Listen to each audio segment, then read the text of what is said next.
Iniciamos la segunda hora de Milenio 3, ya sabéis, de 1 a 4 los sábados con un sinfín de informaciones, y es que se monta tal tertulia afuera, en la mítica terraza de la cadena SER.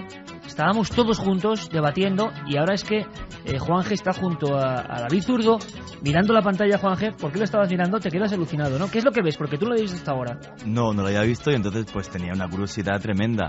Entonces lo que estoy viendo es como unos 30, 40 gráficos, no sé, que van oscilando pues cada medio segundo o un segundo, y algunos de ellos alcanzan un color rojo, como decía David, pero lo que vemos es normal, porque solamente muy pocos de ellos alcanzan un color rojo, de forma de que lo que vemos, entiendo, que es esas caras y cruces, como decía David, pero dentro de una numeración lógica, sí. ¿Has visto el ordenador que tiene ID228, que imagino que será el ordenador, la computadora tal? De repente ha saltado una gráfica que casi llega al tope, quiere decir, ha habido una alteración de algo. Claro, imagínate los 60 ordenadores que hay ahí a la vez, ¿no? En rojo, que es lo que pudo pasar. Vamos a ver con preguntas, gracias Juanje, que no ha podido aguantar, y se ha tenido que ir de un lado a otro del estudio para ver qué pasaba. Y es normal, porque a mucha gente le estará pasando exactamente lo mismo. Carmen. Pues sí, la verdad es que hay muchísimas preguntas, porque yo tampoco llego a enterarme muy bien de cómo los ordenadores, yo lo estaba comentando en el pasillo, pueden detectar de verdad las emociones, como algo que tenemos en nuestras casas y que es una máquina puede detectarnos a nosotros. Bueno, no detectan las emociones. Cuando, por ejemplo, pulsamos la tecla de un piano, el piano, nuestro dedo no está haciendo sonar la cuerda, pero algo indirectamente hace que la cuerda suene, un martillete que le da un golpe. Podemos decir que lo que está haciendo esta red es detectar que hay un cambio, una variación, y que nosotros vemos que tiene una correlación o una relación con las emociones. Y eso es lo que se estudia. Sí, pero yo pienso además que es un concepto muy ancestral, que es como el del prana hindú, como el chi en China, como el ki en Japón, o si lo ponemos en el siglo XX, digamos que es la fuerza en la guerra de las galaxias, que lo copió precisamente George Lucas de ahí, ese concepto. Lo que pasa es que en este caso las máquinas lo captarían, que es lo que ya apuntaba antes. Lo increíble es que las máquinas pudieran llegar a captar esto a través de números, con lo cual sería cuantificable, me parece. Y increíble. La gente está preguntando por tragedias concretas, a ver si se miden, ¿no? Sí, nos han dicho, por ejemplo, si os habéis dado cuenta que esta noche ha habido un gran atentado, más de 60 muertos en Pakistán. ¿Tendrá algo que ver con esas barras rojas que estáis viendo? Bueno, la verdad es que las barras rojas que estamos viendo ahora mismo no son significativas por un motivo, porque van subiendo y bajando y no se quedan en una sola posición. O sea que, por ejemplo, el 11S, el 11M o el tsunami se quedaban rojas. Sí, se quedaban rojas. La cuestión es la siguiente. Estoy imaginando a Roger Nelson o a los que tienen los ordenadores cuando encienden y ven eso. Sí, bueno, él... Y serían los primeros en saber que algo podía ocurrir. Bueno, él ese día estaba escribiendo, por lo visto, unos emails en respuesta, pues lo típico, llegar a la oficina por la mañana y responder a las personas que le han escrito durante esas horas de diferentes partes del mundo y después enterarse de los atentados, comprobar los gráficos y ver que había habido esa variación. A posteriori. Él a posteriori, porque ya digo que justamente sucedió en ese momento en el que en esa zona horaria, pues que para nosotros ya era bien entrado el día, pero para Estados Unidos era recién empezado la mañana, pues no se habían detectado porque tampoco se estaban... Quiero decir, no hay una red ahora mismo de personas que estén vigilando eso, porque lo más que se puede saber es que la variación se está produciendo. Eso es lo único.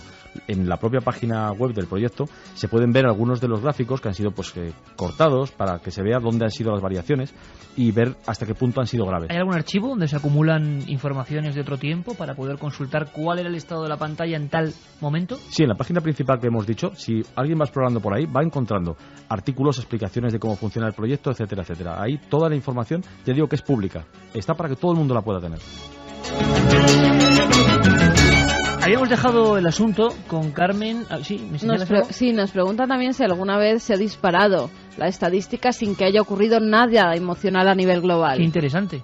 Bueno, la verdad es que hay una serie de variaciones que se pueden deber a la estadística. También nada se evalúan. Que sepamos, que igual se ha ocultado, ¿no? Sí, por ejemplo, podría ser algún caso de ya hace años, algún gran terremoto en China, que sabéis que bueno pues fue ocultado hasta tiempo después.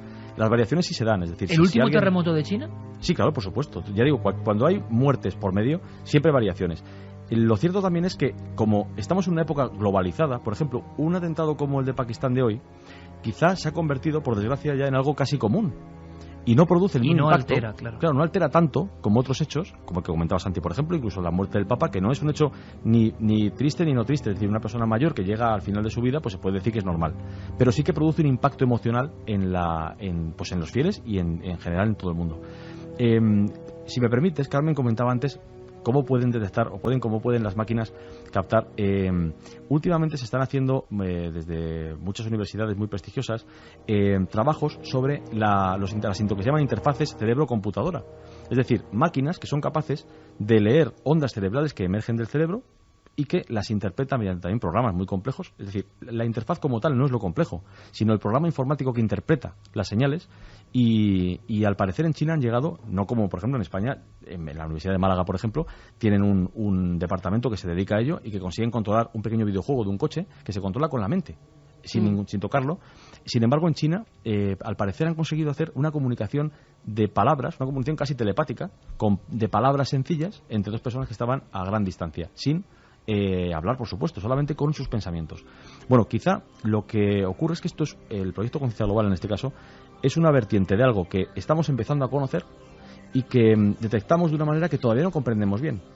Y quizás eso es lo fascinante también, ver que se están produciendo esas variaciones, que cuando las energías que se trabaja con ellas son muy sutiles, son muy bajas, sí podemos influir por ejemplo en este caso en máquinas que están generando números aleatorios y ver con qué se puede comparar. Porque ya digo, el hecho de que la mente se puede conectar a una máquina directamente, ya digo que es una investigación que tiene que ver con los de interfaces cerebro-computadora, que al final no deja de ser otra cosa que intentar unir el hombre y la máquina, que eso llegará tarde o temprano, porque de hecho ya con prótesis, por ejemplo, para manos, para brazos, etcétera, claro, se está pero siempre consiguiendo. es el hombre el que hace esos programas, el que hace que esas máquinas interpreten nuestros sentimientos. Siempre habrá una alteración por parte del hombre, no son las máquinas las que funcionan solas. No, las máquinas detectan algo. Eso no lo hace el hombre. Lo que hace el hombre es el programa informático que transforma eso en algo inteligible para nosotros mismos. Es decir, la máquina tiene la capacidad de detectarlo, igual que si al estar aquí estamos elevando la temperatura del estudio, por ejemplo. Es inevitable, porque estamos irradiando temperatura, calor. Eso ocurre. Entonces, lo que luego pueda, llegar a suceder o interpretarse con esos datos, con esas ondas o energías que se van difundiendo, eso es lo que sí que es humano. Y precisamente es la investigación como tal. Es que a lo mejor lo que nos hace más difícil de entenderlo es que el hombre influya sobre la máquina. Pero si lo entendemos como que el hombre influye sobre aquello con lo que trabaja la máquina, que es sobre el azar, a lo mejor es más sencillo. Igual que se han hecho experimentos en parapsicología de personas especialmente dotadas que pueden variar el número de veces que sale una determinada cifra en un dado. Es decir, evidentemente, a muchos lanzamientos, pues la estadística dice que los números de lanzamiento se tienen que igualar. Y si, sin embargo, esa persona se concentraba en que tenía que sacar un 1, pues sacaba ese 1 en un porcentaje altísimo con respecto a lo que estadísticamente le correspondería. Pues si entendemos que la conciencia global humana no es que influya sobre los ordenadores, sino influya sobre la idea del azar, sobre la posibilidad de que salgan determinadas cosas, pues entonces a lo mejor sí es más fácil de entender, porque el ordenador a fin de cuentas es el dado, es decir, es un canalizador de una cosa abstracta que es el azar. Y una cosa más, hace 20 años un atentado en no sé qué sitio provocaba cierto impacto en las páginas de la prensa, en algún informativo, en ciertos momentos. Ahora cualquier acontecimiento trágico se difunde al instante y provoca esa ola de consternación en todo el mundo global al mismo tiempo. Y hablábamos de experimentos con la mente. Lo que ha dicho David es otra cosa que me pone la carne de gallina. Yo no sé si para bien o para mal, pero esos experimentos, un día hablamos si quieres, David. Máquina, hombre. Claro, tenemos que decir esto con iRobot, ¿no? La música de Alan Parsons, Yo Robot.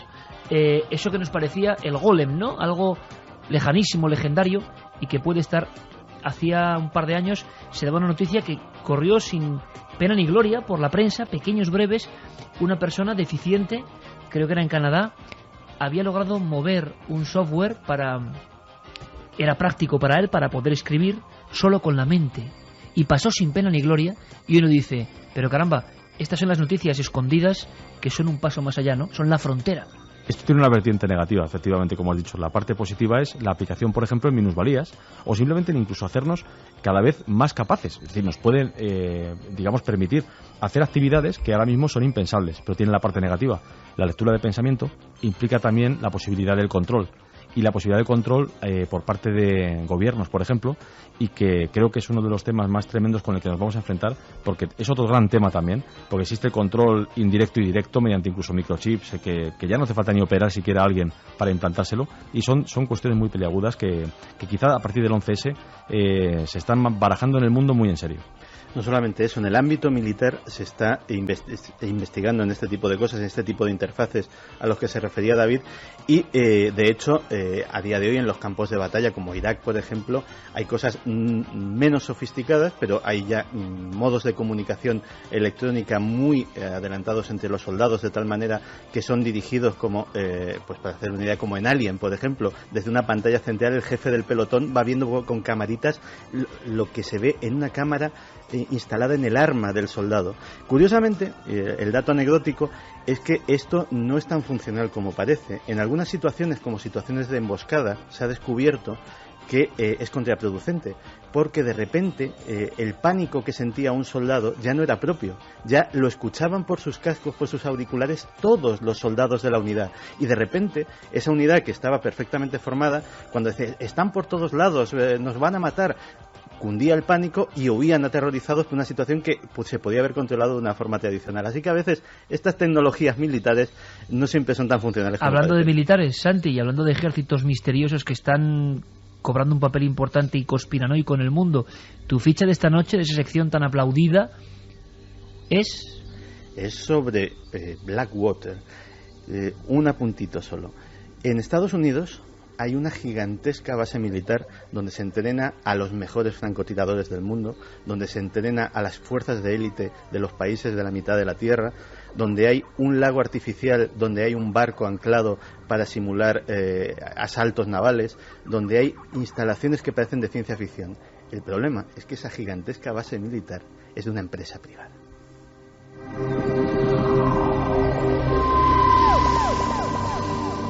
Vamos a divertirnos y a estremecernos. Y estábamos con... ¿me dices, sí, Juanje? quería comentar una cosa, que es que lo que dice Santi no es ciencia ficción, y es que tengo aquí una noticia que ha salido esta semana, que la Universidad de California acaba de recibir $4 millones del ejército norteamericano para el doctor Zemura, exactamente, el director del Departamento de Ciencias Cognitivas, para desarrollar un equipo de telepatía entre soldados de forma artificial. Telepatía entre soldados. Sí, entonces acaban de recibir 4 millones, es un proyecto que es en parte privado para los militares, de forma que en el campo de batalla estos cascos que se van a poner puedan utilizar una serie de palabras clave, como por ejemplo huir, disparar, vete a la esquina, una serie de palabras clave que recoja una máquina y le envíe de forma telepática a otro soldado, y luego también, digamos, tiene una parte lúdica para personas que tienen discapacidad mental. Pero bueno, no es ciencia ficción, ha sido esta semana Dr. Zemura,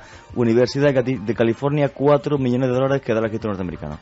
Por desgracia, cuando se da dinero, sabéis que, bueno, $4 millones para un proyecto de ese tipo es prácticamente calderilla. Sí, me imagino. Cuando se gasta de verdad dinero es para proyectos parecidos, pero que hacen lo contrario, es decir, no leen los pensamientos, sino que los inducen. Que eso sí es un arma verdaderamente importante que se ha ensayado al parecer ya en Irak.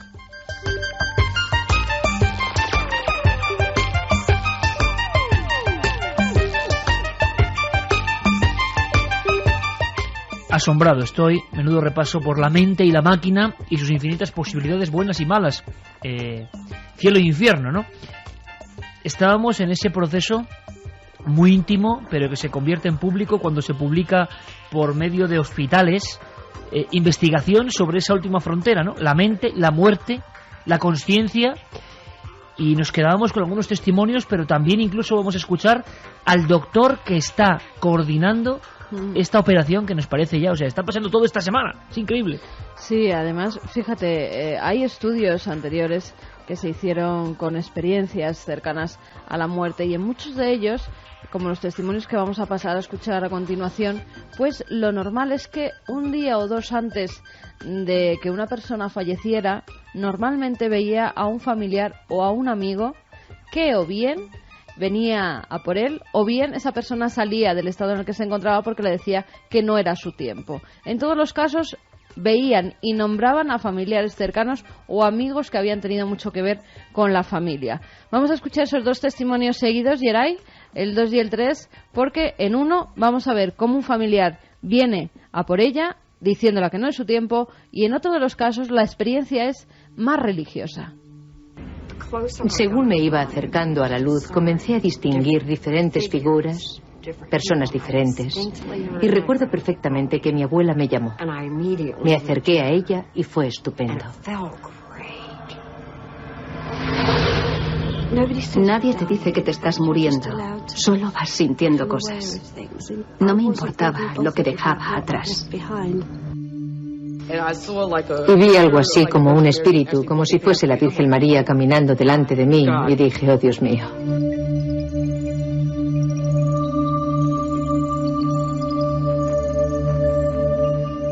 Pues hemos oído esos dos testimonios. Incluso mucha gente nos lo podrá escribir a esas vías de contacto. Las repetimos: Iker 7640, palabra clave milenio, espacio vuestros mensajes, o milenio3 con número @cadenaser.com.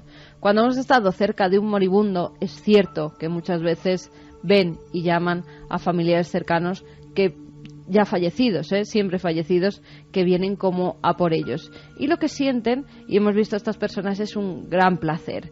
Hay otros estudios que se hicieron, científicos entre comillas, no con el respaldo que está teniendo y ahora vamos a oír hablar al doctor Sam Parnia, que él ha sido el que ha impulsado este experimento con 1.500 personas, recordémoslo, 1.500 personas. Nunca visto hasta el momento. Antes que él, Albert Heim hizo un estudio sobre las ECM. Él era alpinista y geólogo, y después de sufrir una experiencia cercana a la muerte, él se cayó por un glaciar. Además, sabía perfectamente dónde se iba agarrando, y mientras iba viendo las escenas de su vida, cómo iban pasando, estuvo entre la vida y la muerte, y a raíz de ahí empieza a estudiar a otros montañeros también que habían sufrido accidentes, las experiencias que habían tenido. No era un médico.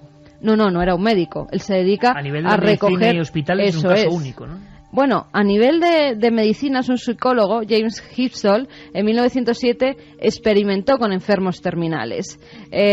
Precisamente él sí que es el que recoge el primero, como un día o dos antes de morir llaman a esos familiares. Es el primero el que recoge esos testimonios de familiares cercanos que vienen a por las personas moribundas. Pero ahora lo que están implicados son muchos hospitales del Reino Unido y también de Estados Unidos, con lo cual es un fenómeno que no se había producido nunca.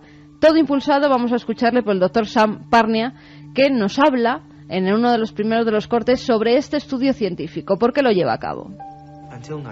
Hasta el año 1997 había muy pocos datos procedentes de estudios con un objetivo científico, y una de las cosas que queríamos hacer era que el estudio de las experiencias cercanas a la muerte dejaran de ser simples debates teóricos y se convirtieran en ciencia objetiva. Así que pusimos en marcha el primer estudio sobre pacientes con paro cardíaco e investigamos cosas como la falta de oxígeno, que no se había hecho hasta entonces, los medicamentos que pudieran estar tomando, su situación psicológica personal y sus creencias religiosas.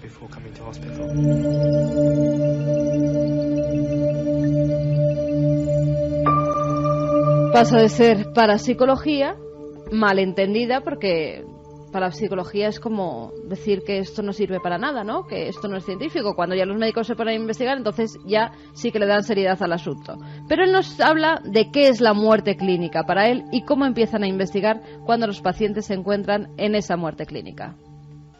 La expresión cercana a la muerte es muy amplia, es muy difícil de definir, así que decidimos estudiar a un grupo de personas que objetiva y científicamente habían estado muertas. Según la práctica médica, la definición de muerte clínica es la de una persona sin latido cardíaco ni respiración, cuyo cerebro ha dejado de funcionar. Y si observamos lo que le ocurre a un paciente durante un paro cardíaco, cumple los primeros dos criterios según esta definición, y en pocos segundos su cerebro también deja de funcionar. Y ese es el modelo más adecuado para estudiar el proceso de la muerte. Nos habla también de los testimonios que él ha podido recoger, cómo describen lo que estaban viviendo, incluso como muchos de ellos ven cómo les están haciendo la resucitación, cómo están bombeando su corazón para que vuelvan a la vida. Es muy difícil definir exactamente cuándo ocurre, porque los recuerdos pueden producirse en un instante y es imposible durante un paro cardíaco establecer el momento exacto. Pero lo que sí nos ayudará a establecerlo es cuando la gente describe experiencias fuera del cuerpo, hechos específicos que han estado ocurriendo durante un paro cardíaco comprobado por el equipo médico. Por ejemplo, un paciente puede describir detalles que estaban ocurriendo durante la media hora que duró su resucitación cardíaca. Y para poder demostrar realmente lo que les está ocurriendo a estas personas y comprobarlo de manera objetiva, necesitamos revisar estos casos concretos.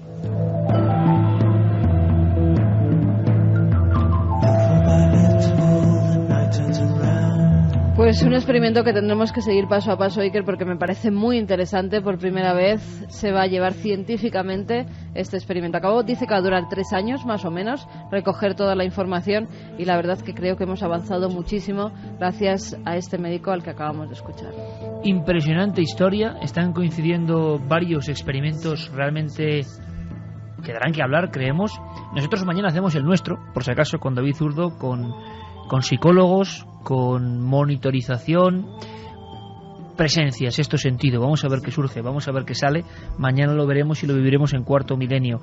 Pero esto tiene que seguir, y hay muchas cosas, muchísimas. Podéis disfrutar de ellas, por ejemplo, de la lectura. La lectura es importante. Tenemos 2 amigos, van a ir pasando muchos, que nos recomiendan o dan su voto de calidad, porque esta noche comienza de alguna forma la carrera por esos 7 grandes libros del misterio. Mira, Juanje no lo he dicho y David tampoco. Voy a aprovechar que están aquí para preguntarles su libro del misterio. Primero escuchamos a nuestro querido compañero Eric Fratini y después a José Lesta. Yo propondría 2 libros míos. Uno es CIA, Joyas de Familia, de Ediciones Martínez Roca, en donde relato las operaciones encubiertas que violaron la Constitución americana entre 1959 y 1972. Y el segundo libro que propondría sería La Santa Alianza, 5 siglos de espionaje vaticano, editado por Espasa Calpe, en donde relato toda la historia del servicio de espionaje papal, del servicio de espionaje del Estado Vaticano, entre 1566 hasta las últimas operaciones realizadas durante el pontificado de Juan Pablo. Nos quedó por contar algo. Nos quedó por contar una historia que tiene condimentos peculiares, y quizá también sea una historia de esas, como decía David Zurdo, que te reencuentran con el misterio. En una de esas salitreras abandonadas de las que hablábamos hace un par de semanas, en esas donde de repente había un zapato doblado y corroído por el salitre de un niño como último testimonio de una forma de vida, en esas donde solo quedan las maquinarias herrumbrosas, donde se ve, por ejemplo, un campo de fútbol, donde hace quizás 60 años que se disputó el último partido entre niños, en ese mundo de los 137 pueblos salitreros que se abandonaron de inmediato, nos contaron muchas historias, y os contamos solo algunas.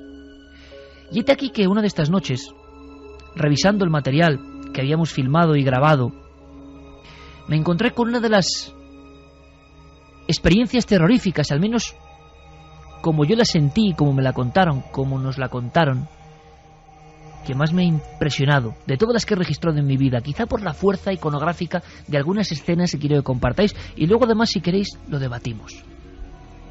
Tenemos que ir a un lugar muy concreto. Es una familia entera. El lugar, seguro que casi nadie lo conoce, yo no lo conocía, nosotros no lo conocíamos, es Zapiga. Zapiga es un pueblo que ya no existe. Zapiga es un lugar abierto a ese desierto, el más seco del mundo. Ruinas desperdigadas, quizá el esbozo de lo que fue una antigua cuadra, una casa, y una familia que va allí. Grabamos a esta familia que vive en la zona y que recordaba con terror lo que pasó aquella noche. Y a mí me gustaría que quizá, ¿por qué no?, porque es un sentimiento humano, también forma parte de nuestra conciencia global, experimentemos ese miedo. A mí me lo dio, me impresionó más bien escuchar su historia. A ver qué pensáis vosotros.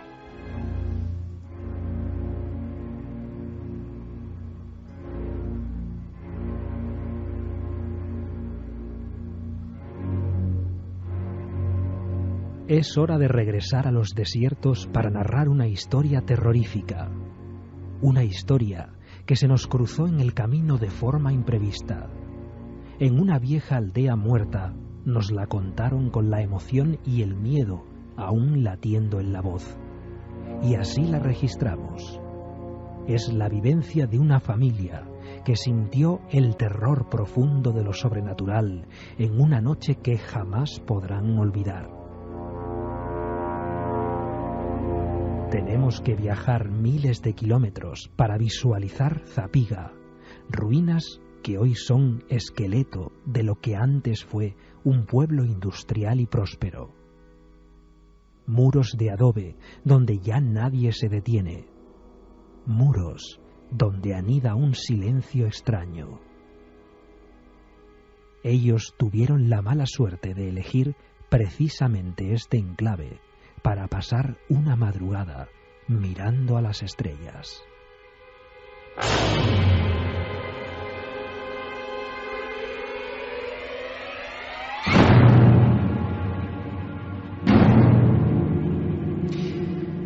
Era una casa en uno de esos poblados salitreros. Había un candil y todavía vivía una pareja, 2 personas. Uno de ellos era Reinaldo, un hombre que ejerce el periodismo, que incluso hacía una crónica local, La Voz de la Pampa, y que era un absoluto conocedor de aquel desierto. Llevaba 35 años recorriéndolo. Cuando yo le preguntaba si había sufrido alguna experiencia como tantos otros visitantes de la zona, que hablaban de encuentros con lo extraño, con lo sobrenatural, él contó algunas cosas y dijo que sí, que algunas personas en esos poblados habían visto apariciones fugaces, visiones. Y él me dijo, yo ver no he visto. Y por lo tanto yo zanjé la conversación. Pensé que decir no he visto quiere decir no he vivido. Qué equivocado estaba. Porque a veces en el tema del misterio no hace falta ver una figura antropomorfa. Basta con sentirla. Porque uno, cuando le ocurre, tiene muy claro que algo está ahí, algo desconocido. La historia de Reinaldo comienza con toda su familia. Son 5 personas, 3 son niños pequeños. La idea, observar las estrellas con un telescopio. Para eso, qué mejor que los cielos estrellados del norte de Chile, de Atacama. Y yo no sé si por azar o no, hoy que hemos hablado del azar, se desviaron en el kilómetro 117 y tomaron una pista de tierra donde hace mucho tiempo que no se adentra nadie. Nadie pasa por allí. Por eso quizá la imagen de ese típico coche americano, ranchera, de los años 70, voluminoso, pesado, tenía que impresionar a los animales, a los pocos que corretearían por esa zona, la más seca del mundo. ¿Por qué eligió Zapiga? Todavía no lo sabe bien, porque era un lugar que de verdad no le gustaba. Se hablaba de que en Zapiga ocurrieron cosas tiempo atrás, en la Guerra del Pacífico, en esa guerra en la que Chile arrebató a Perú una región extensísima que daba al mar. Zapiga, hace 30 años, cuando ocurren estos hechos, pues era eso, un montón de piedras resecadas al sol, nada más. Y junto a uno de los apriscos pusieron sus tiendas de campaña. Pero antes de llegar a ese punto pasó algo que llamó la atención de un hombre que sintió que su familia estaba en peligro o que algo amenazaba a su prole. Y como en tantos casos, comienza de la forma más casual, más doméstica, más inesperada. El pueblo de Zapiga fue uno de los primeros pueblos explotados, digamos, de la salitera. Uno de los primeros pueblos que se formó, Zapiga, acá en Tarapacá, salitrero. Pero llegamos a ese lugar y con mi carro, y en la tarde, ya en la noche, hicimos una fogata, y teníamos nuestras carpas para alojar, sacó a dormir, y a eso de las 9 de la noche empezamos a cantar, digamos, alrededor de una fogata.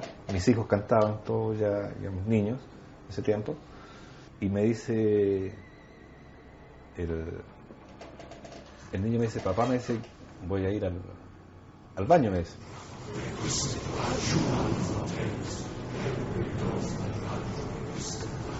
Entonces tenemos a una madre haciendo la comida, a otros niños encargando de alzar la carpa, como llaman ellos, las pequeñas tiendas canadienses de campaña, la soledad más absoluta en 100 kilómetros a la redonda en toda esa zona, y un niño pequeño con su padre que bueno, se van al excusado, el excusado que es una simple tapia, ¿no?, en mitad de la oscuridad. Yo creo que Reinaldo en aquel momento no estaba inquieto, pero algo le rondaba. En el coche había pasado algo, había escuchado algún sonido extraño, o esa sensación, ya que ya hablamos de presagios y de mente, y de adelantarse a los acontecimientos, de adelantarse a lo que está por venir. Justo cuando enfilaba la pista de desvío hacia Zapiga, él notó una indisposición, algo que no le gustó, pero ¿cómo identificar eso? ¿Son señales? ¿Es algo que nos dice en el sexto sentido, no por aquí, no? la aventura continuaba tan sencilla como esta, un padre y un hijo junto a una tapia. Cuando llegamos al lugar, digamos, cerca de una muralla y debajo de un árbol, otro árbol más chico, se siente un piedrazo en la muralla y pegamos el salto ahí. Yo dije, es la broma de mi hijo mayor. Nos vino a hacer una broma acá. Llegamos allá y el hijo no llegaba, todavía no llegaba el mayor. Cuando llega, le digo, ¿cómo se te ocurre hacer esas tonteras, esas gracias? ¿Pero de qué me estás hablando, papá? Me dice, ¿por qué tiraste piedra? Le dije, a la muralla. Pero si yo vengo de allá, me dice, recién vengo. Pasó la situación, seguimos la fogata, cuando de repente empiezan a aparecer piedras. Así.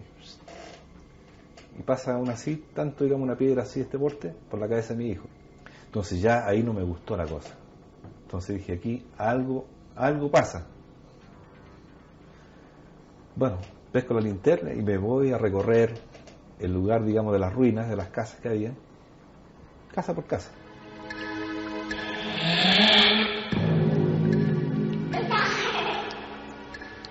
Hay que imaginar a ese padre con su familia, no quiere alertar al resto del grupo, pero ve una serie de piedras que incluso parecían querer agredirles. Por lo tanto, primera conclusión lógica: alguien está aquí, está vigilándonos, pueden ser bandidos, era una zona peligrosa en el Chile de los años 70, sin duda alguna, y podemos estar a punto de sufrir un secuestro o incluso algo peor. Y ese hombre pesca, como él dice su linterna, me lo contaba, con la carne de gallina en ese pueblo salitrero, y empieza a enfocar las paredes. Las casas no tienen techos, uno puede entrar como en un laberinto y en cualquier lugar puede estar alguien. Y Reinaldo me contaba que no veía nada, me prometió que no vio nada, pero no se sentía solo. Y entonces pasó algo asombroso y que tiene una gran fuerza. Por lo menos yo lo viví así cuando me lo contaban. Veía un hombre muerto de miedo. 50 metros a la redonda. No vi nada. Volví, nos sentamos, conversamos, y nuevamente otro piedrazo. Ya dije yo, pesqué el auto, fui al auto, lo moví, recorrí como 100 metros alrededor, no veía un alma, todo oscuro de noche. Empezamos a recoger los platos, las cosas que habíamos dejado encima para guardarlas. Y a los niños los mandé a la carpa para que se puedan acostar. Y llega el mayor corriendo. Papá, me dice, están pateando el auto.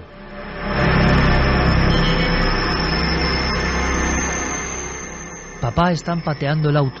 El coche aparcado a unos 20 metros. Y lo que describe el niño y lo que ve el padre es como si un montón de niños que nadie puede ver estuvieran zarandeando el vehículo ranchera. Pero es que escuchaban hasta las palmas, unas palmas pequeñas, unas manos no muy poderosas, que tocaban en la puerta, en los cristales. No llovía, no hacía aire, e incluso, como si se estuvieran montando encima del capó, el coche hacía el típico movimiento del balanceo de los amortiguadores. Golpes, y claro, no vieron nada, efectivamente, pero escucharon nítidamente risas de un grupo como de 15 niños. Y aquí es cuando Reinaldo me contaba una escena que yo tampoco puedo olvidar, imaginando cómo tuvo que pasarlo él. Encerró a toda su familia en la tienda de campaña, porque no se atrevía a coger el coche, era plena noche. Solo en un arrebato de furia pudo romper su miedo, intentar salvar a los suyos y lanzarse prácticamente hacia el vehículo. Pero antes pasó algo, una escena digna de novela y que demuestra que la realidad que te encuentras, por ejemplo, en un desierto supera cualquier febril imaginación de poeta. Hay una cosa que siempre llevaba consigo este hombre, una pequeña Biblia. Y estábamos dentro de la carpa, todos. Yo le dije, ¿sabes qué? Pásame la Biblia. Así que me pasó la Biblia, empecé a leer unos salmos. Estaba yo fuera de la puerta de la carpa, con una linterna de esta tempestad, y la Biblia acá, y leyendo. Entonces ya leí varios salmos, Ya, todos arriba del auto, cargamos el auto, meto las llaves, paso el cambio, anteriormente había revisado los niveles de agua, todo. Empiezo a andar el auto, empieza a andar el motor, paso el cambio, empiezo a acelerar y el vehículo no se mueve. Qué raro, dije yo. A ver, me bajé, destapé nuevamente, revisé, estaba todo bien, paso el cambio, acelero y nada. A ver, marcha atrás, acelero, nada. Pásame la Biblia. Por favor, pásame la Biblia. Ya pónganse todos a rezar. Me pasó la Biblia, empezamos a orar de nuevo. Y empezó a andar el vehículo acelerado, no más allá de 3 o 4 kilómetros por hora, como que estuviera así frenado así. Y caminamos más o menos como 100 metros para salir del pueblo, tomo la curva y el vehículo agarra velocidad. En esa curva, toda la familia seguía rezando, los 4 miembros, excepto a Reinaldo, mirando hacia sus propios pies, sin querer ver el exterior del coche, todos rezando a la orden del Padre. La imagen me parece increíble, y notaban las mismas manos, desde fuera, los golpes y las risas de niños que nadie podía ver. Solo cuando se dejó atrás la curva de Zapiga, el coche volvió a su ser. Algo lo frenaba, lo retenía allí. 23 de enero 1891. Combate de Zapiga. 2 unidades se retan a muerte en esas casas esqueléticas de adobe. Murieron 150 personas y se arrasó con un sinfín de mujeres, ancianos y niños. Una historia en el desierto más seco del mundo. Ese padre con el farol, la Biblia y la escena de todos juntos rezando en el coche, ese coche que no arranca, nunca mejor dicho, aquello de huir como alma que lleva el diablo. ¿Qué os ha parecido, chicos? Menuda historia, todavía hay historias como esta, ¿eh? Hombre, la verdad que el desierto de Atacama, al norte de Chile, es un lugar ideal. De todas formas, jamás en mi vida he escuchado una historia similar a esta. Es increíble, aparte lo terrorífico de esas manos de niños, ¿no? Aparte que tú lo narras de una forma increíble, unos peloteos de que seas mi jefe. Pero... Soy tu amigo, chaval, soy tu jefe. Eso sí es verdad, y me lo has demostrado muchas veces. Si te digo una cosa, me sigue sorprendiendo una historia de... Siempre que alguien cuenta una historia así, un elemento que no entiendo, ¿no? Y mira que investigo hace muchos años lo misterioso, lo paranormal, lo sobrenatural. Y es que yo, que no soy cristiano, yo no creo que la Biblia, obviamente, sea capaz de traer a los fantasmas. Y sin embargo lo consigue, no sé cómo ni de qué forma. Igual es una cuestión de fe mental más que religiosa, como estábamos hablando, sí, conjunción mental en algo. Es lo que yo opino. Pienso que si este señor fuera musulmán, posiblemente recitando una sura del Corán hubiera conseguido lo mismo, y tampoco soy musulmán. Entonces, o sea, es esa capacidad mental que tenemos de hacer que lo extraño, lo que está en otra dimensión, no pueda atacarnos gracias al poder de nuestra mente, ¿no? O sea, esa interconexión con lo sobrenatural, con el más allá, ¿no? Y esa capacidad que tenemos de sobreponernos a eso. Es lo que me fascina de la historia. Y bueno, lo terrible es, la imagen con la que me quedo de lo que has contado, es esos golpes de esas manos pequeñitas en los cristales por la noche, en el desierto de Atacama, el lugar más árido del mundo. Bueno, terrible, terrible. Muchas veces no somos conscientes de que estamos arropados de un manto que nos hemos hecho, de un manto de electricidad, de comodidades, de ladrillos. Pero a veces cuando conduces por una carretera secundaria, sin luz, de noche, te das cuenta de que lo único que te separa de tus miedos ancestrales, de ese cosa atávica que llevamos desde el Neolítico arrastrando y que está ahí, son las luces de tu coche. Y fuera solo está la oscuridad. Y en esa oscuridad no quieres pensar en ello, pero está con un poder hipnótico todo lo que temes.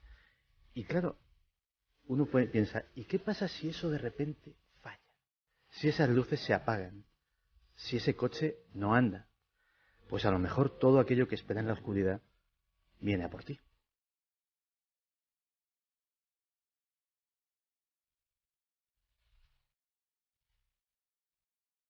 Bueno, la historia, la verdad es que sobrecoge, hay que reconocerlo. Las imágenes sobrecogen.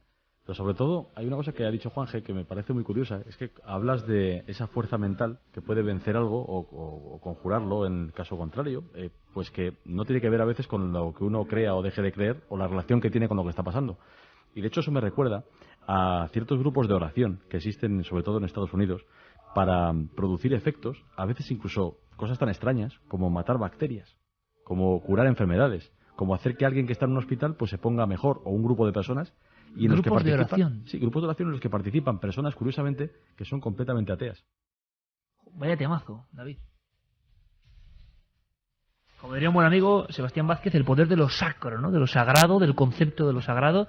Claro, una historia, ¿eh? La de Zapiga, ¿eh? Y luego lo que había pasado en ese lugar, el llamado combate de Zapiga. Tal vez no sabía que allí siguen estando los cuerpos de muchos de esos soldados que perdieron la vida, cuerpos que niños, además han sido profanados.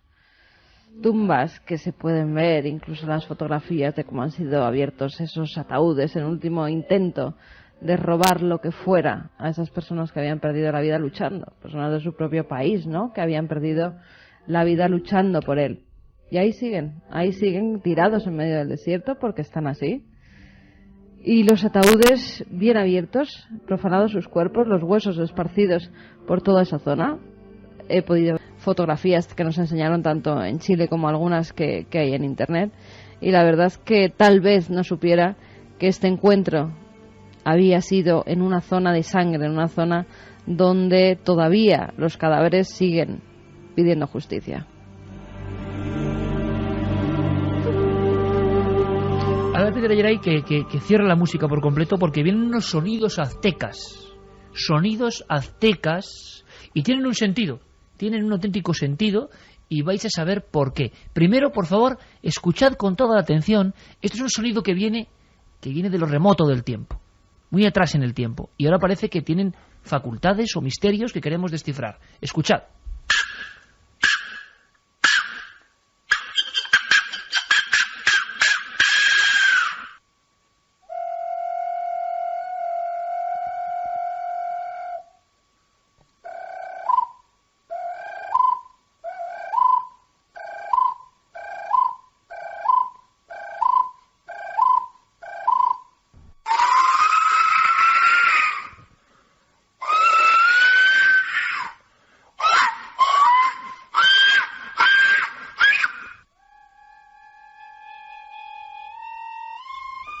Dice Geray que acongoja.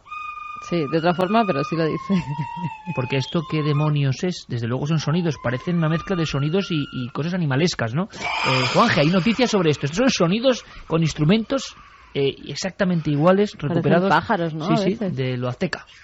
Sí, cuando hablabas de la oscuridad antes y tal, estaba pensando, ¿cuál ha sido el lugar del mundo donde más miedo mató la oscuridad?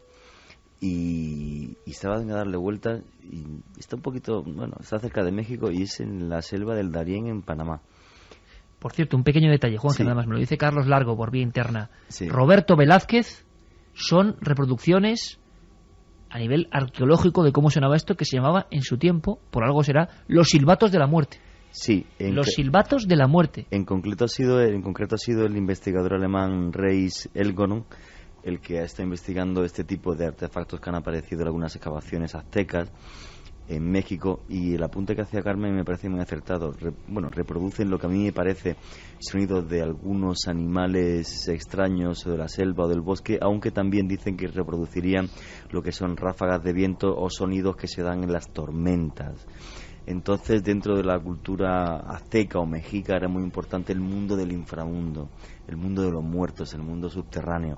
Entonces, digamos que lo curioso que ha dicho este arqueólogo y musicólogo, además alemán, es que este tipo de flauta es única en el mundo, ya que lo que hace es que son dos cavidades que hacen que el sonido y el viento se enfrenten directamente, provocando ese tipo de sonido, que realmente es un sonido binario, son dos sonidos a la vez.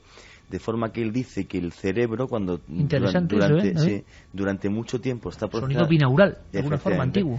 Está procesando esos dos sonidos, elimina uno y te lleva a un estado de trance. Entonces, bueno, posiblemente se utilizaron en ceremonias chamánicas, posiblemente durante muchísimas horas, mientras el chamán, el hombre que conectaba con los espíritus, pues acababa diciendo, bueno, pues dando augurios sobre qué pasaría, o diciendo vete a saber el qué, ¿no? Interpretando qué decían los demonios.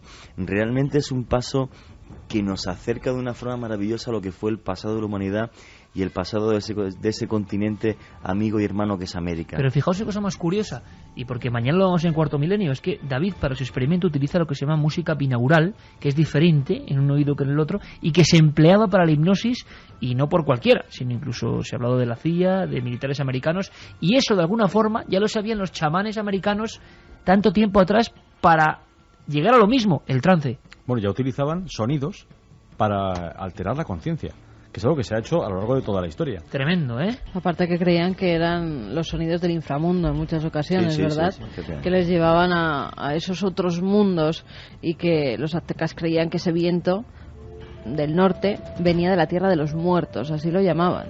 Vamos a ver si podemos volver a escucharlo. Vamos a dejar con esos sonidos, oye, porque me han parecido inquietantes. Volvemos en nada, en 5 minutos. Se queda David Zurdo con nosotros, ¿verdad, David? Por supuesto. Invitado de excepción en esta tertulia, que ojalá nos acompañe. Madre mía, Geray. El Además, silbato de la muerte azteca. Que sepan que estos silbatos tenían forma de calavera, con lo cual es todavía más terrible.